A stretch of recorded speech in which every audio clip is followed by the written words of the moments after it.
சென்னையில் வக்பு வாரியம் சார்பில் நடைபெற்ற இஃப்தார் நோன்பு திறக்கும் நிகழ்ச்சியில் துணை முதலமைச்சர் உதயநிதி கலந்து கொண்டார். சென்னை ராயப்பேட்டையில் நடைபெற்ற இஃப்தார் நோன்பு திறக்கும் நிகழ்ச்சியில் தமிழ்நாடு வக்பு வாரியம் சார்பில் நலத்திட்ட உதவிகள் வழங்கும் விழா நடைபெற்றது.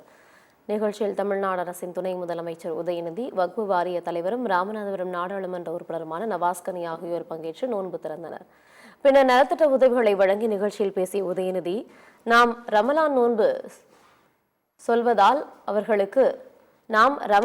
வாழ்த்து சொல்வதால் அவர்களுக்கு கோபம் வரும் எனில் 1000 முறை ரமலான் வாழ்த்துக்களை சொல்வோம் என்று பேசியிருந்தார்.